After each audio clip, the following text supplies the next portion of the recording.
The eye of the beholder will always see a different shade of green in this field of gold. For what we see is but a selfish perspective, the very thing that makes us not see eye to eye. The scrolls tell us of a time eons ago there lived two worlds connected in the galaxy, so close and yet so far. A bridge made of ether, strongest ancient element on the planet. There lives Earth, a rich land filled with mindless puppets. Then, the depths, a volcanic world, home to a colony that brings balance to the Earth. Light has never existed without darkness, just as it is on the other foot. For years there had been balance.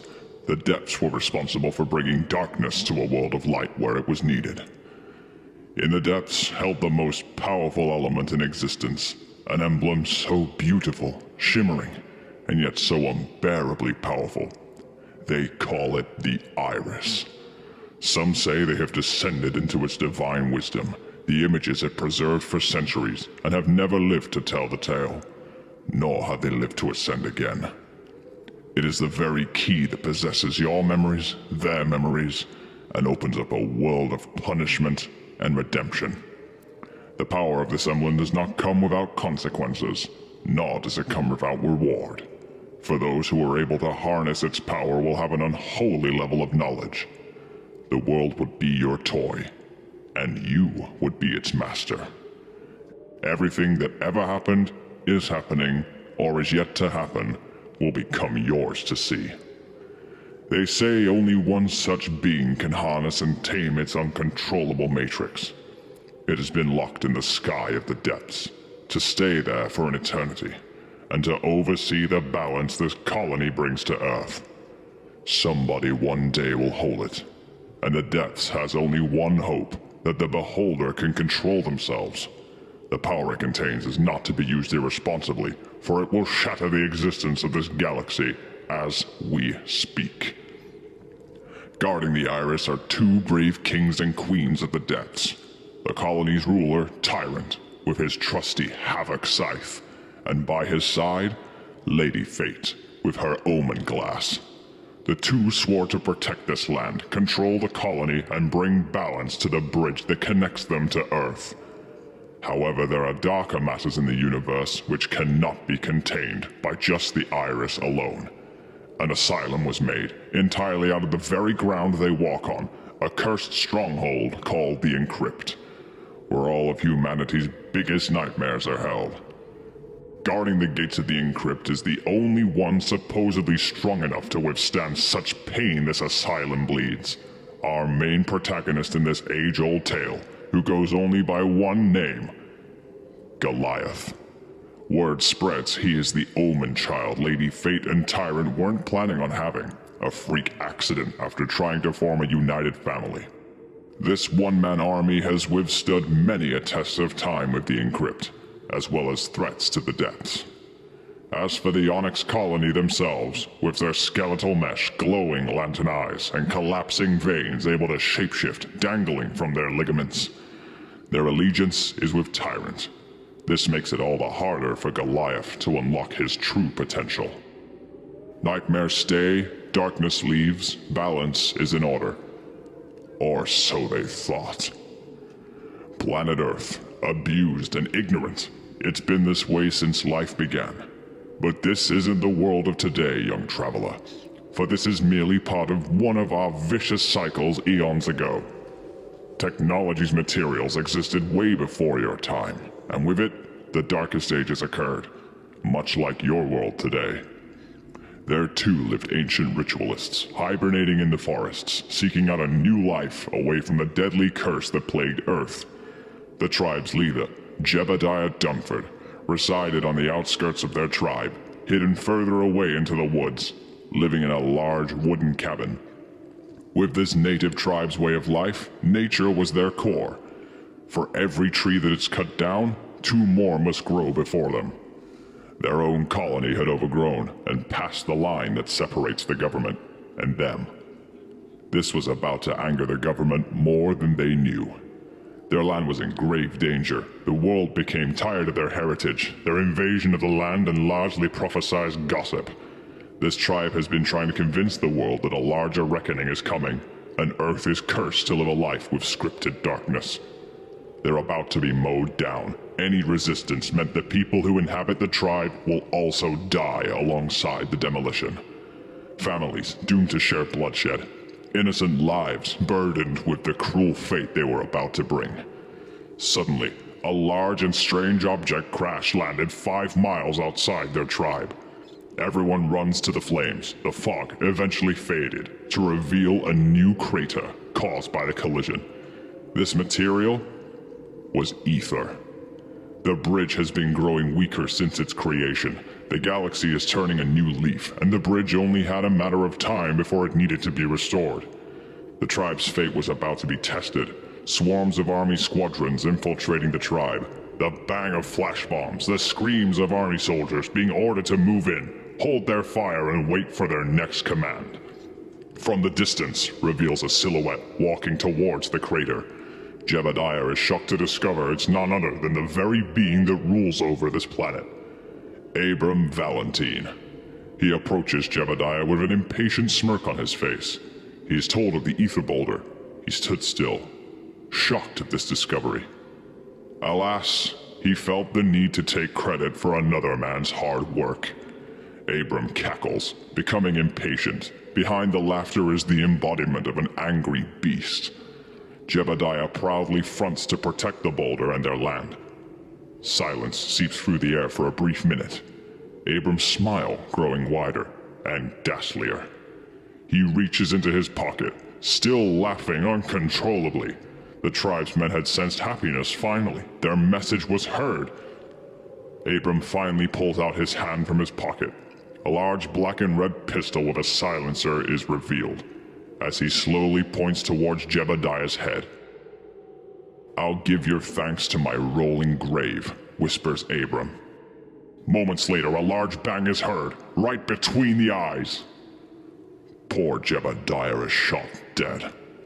He slumps to the ground, in his own pool of blood, as it leaks closer to the family watching. Shrieks of innocent people are heard, children crying in fear, adults running for their lives. Things started to become a bloodbath. With tears down his eyes, he commands his crew to retrieve the boulder of ether and destroy the tribe. Abram and his army made retreat back to the main base of operations, a large building of titanium, retina scanners, a giant building composed of 3 thick walls that protrude outwards, large surveillance systems surrounding the exterior and interior, all with armed turrets to attack anything unauthorized on sight. Guarded by 10,000 squadron soldiers, each with different rankings, this was the fortress of everything that ruled over Earth and its people, supposedly to protect them. This building was to be named the Domeplex. Inside this colossal infrastructure held several lab facilities, biochemical quarters, tech stations, and an oracle treasury where all the world's money is protected, and all of the many strange inhabitants from centuries of preservation. After much discovery, the science rats had made discoveries about the ether material. They discovered its material is a stronghold guard to the other side. Or for what we know, the depths. The prophecies were true. Another world about to bring a reckoning to Earth. The scientists believe this to be true. They find sightings of an iris-like emblem. They predicted the emblem to be the key for opening gates to other universes. Though they had no proper dimensions to reference the iris, Abram had even bigger plans. Instead of retrieving the iris, they'll create a new one. Several months go by. The boulder has been carved to its core. The material glows and erupts a destructive carnage in the lab. It is revealed they have made a replica emblem. Among the fog revealed a gate opening. The bridge can be seen in the distance, leading to the depths. This discovery gave Abram a sparkle in his eyes. The plan has been set. Surround the depths and destroy everything. When asked what to call the emblem, they decided to go with none other than the Demetrix. They proceed with their plan. Suddenly, the fake emblem opens up the gate to the other side. The depths is now compromised. However, the emblem had other plans that Earth never could have predicted. An unprecedented amount of power cloned the Iris's divine essence. The Onyx colony below bows before a new king. They've been hypnotized. They believe the Dimitrescu is their true emblem. They now only have one mission: kill the Protectors. They suddenly turn on Tyrant and Fate, knocking down the castle walls and pinning them down while stealing their souls. A large shriek is heard in the distance. Suddenly, Goliath hears the echo. Shocked by what he heard, he sprinted to the castle. Took down the horde. They lay helpless on their last legs. The Goliath kneels down to them, as they say in their last dying breaths how proud they are of him for growing up so much. The Iris is now unprotected. The two tell Goliath to grab the emblem and close the gates with it. He was to be the chosen one. Finally, after Fate sings a soft lullaby to her son, Tyrant proudly whispers, "I love you, son." They perish. Goliath, now riddled with anger and rage, runs towards the emblem, grabs it from the sky, lunges straight into the gate. But as he attempts to close it off, suddenly, a flash of white waves through the planets. The gate is shut. The light faded, and left behind nothing but rubble. The depths was no more than a graveyard. No survivors, no hope left. Nobody but one man had survived the blow. That man, our protagonist, Goliath. But not how he used to be. He is now but skull and bones. You couldn't recognize him. This realization gets him to pat down his body. He touches his face. There's a strange engraving in his right eye. He runs to the lake and discovers the Iris emblem had merged with his body. Ether particles lay surrounding him. Suddenly, two slithers of ether move toward him. They lunge onto his back, grow larger than ever before. Their fangs erupt and eyes glow a glaring red. Their spines are their skin. Behold, the ether snakes. They inject him with a large essence of venom. Struggling in panic, he somehow stays alive, and yet stronger at the same time. Something tells him those new pets of his knew more than he did.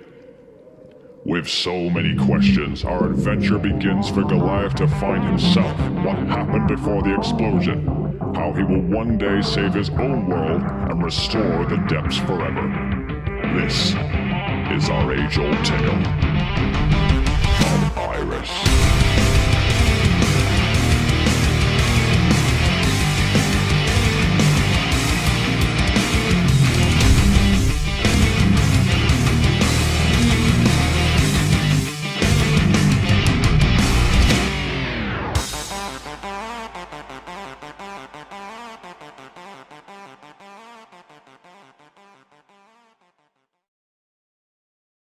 To my loving family, if you are reading or hearing this, chances are I, Gabriel Valentine, have fallen. I can't imagine the pain you're all feeling at a time like this. To my fellow subjects, your hospitality, kindness, and spirit made what was impossible possible. My duty was to continue the Valentine legacy passed down from my mother, Grace Valentine. In a new day and age of technology, we continue to unify our scientific studies and our connections with the tribe to bring you new tools. I do hope the Cairo chips serve you well. Who would have thought? Paying for your groceries by just thinking about it. Some could call that magic. As a further token to you all, on this day, it will be celebrated as Valor Day, the world's day of vacation. 50% of my assets are to be put back into housing millions more civilians stricken by the clutches of poverty, and to the tribe for assisting us in working together, unifying the world once more. Please prosper, and continue to be the shining beacon you all can be. And thank you for allowing me to serve you. To my sweet darling, Bethany Valentine, I do hope you're handling the news well. I don't want that smile to ever leave your precious face. We made it to the big 40, didn't we? 40 long and unregretful years together, raising two of the most wonderful children. To you, I give you the rest of my assets, the other half of our love and grace necklace, and a special key just for you. I trust you know what I'm talking about. Please keep an eye on the boys for me as well. Keep them out of trouble if you must. To my sons, Jebediah and Abram, my boys. Words cannot describe how proud of you both I am. You're growing up to be fine gentlemen. I know the two of you don't see eye to eye, but I have a feeling you two are going to need each other now more than ever.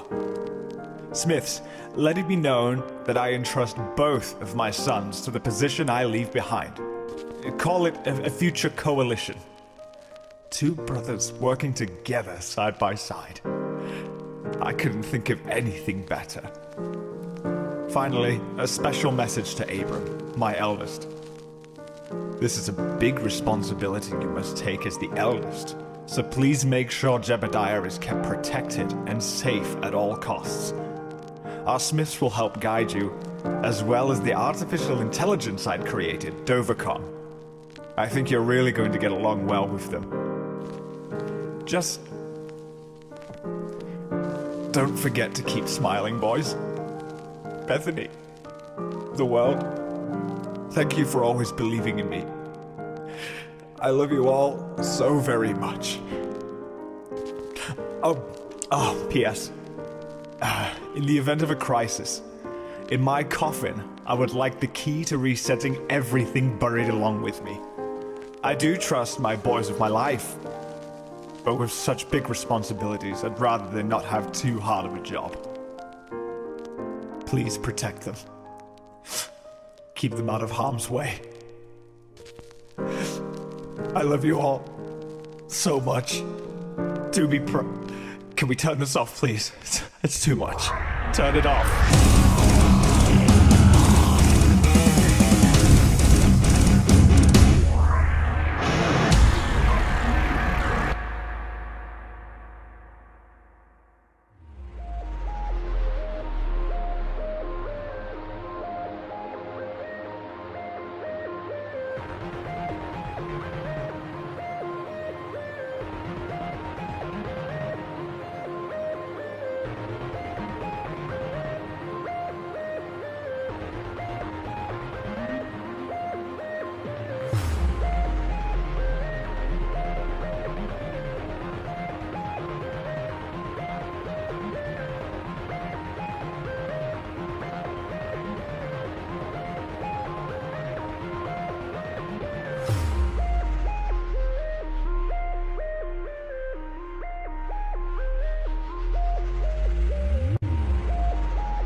Dawn is about to begin, and our new world order will soon come to fruition.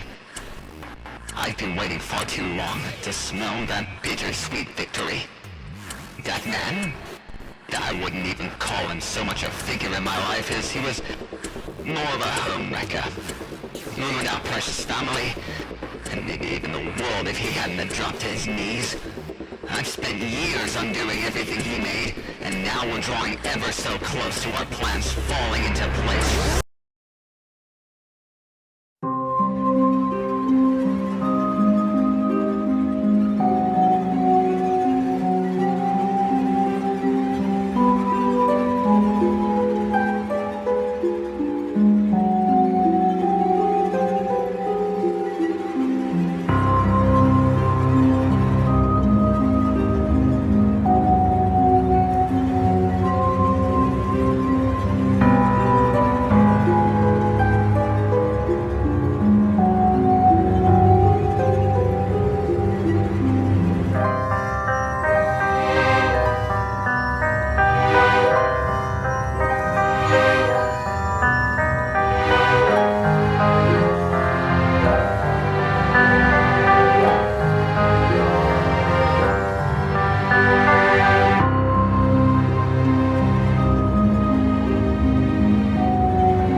this. Light and dark have collided to bring the balance here all for too long. Darkness lurks upon. Finally, the bridge is burned and the world begins a plot twist. We'll cease to exist until heroes and saints just their arms from what remains from the borderline. In the whole new dawn, we stand in the line. We stand in the line. In the whole new dawn, we stand in the line.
Stood tall upon this news, one past fatality, soon to perish, for the glory to relish. Fireworks sing for modern worlds to begin, dying out here, through the eye that looms near. In the name of fallen kings, charging steel will clash with blood. For as they foretold, in the whole new dawn, we stand in the line. We stand in the line. In the whole new dawn, we stand in the line.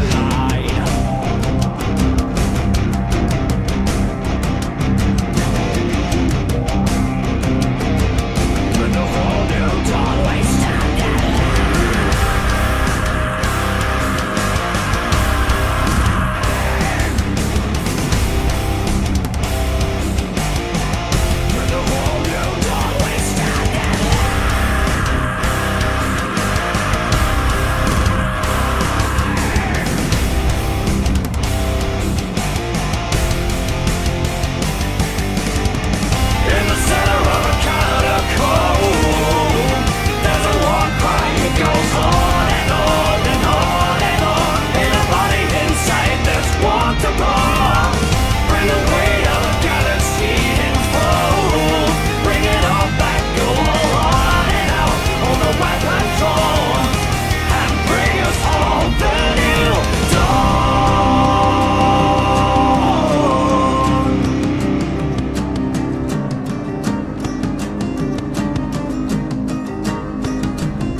in the line.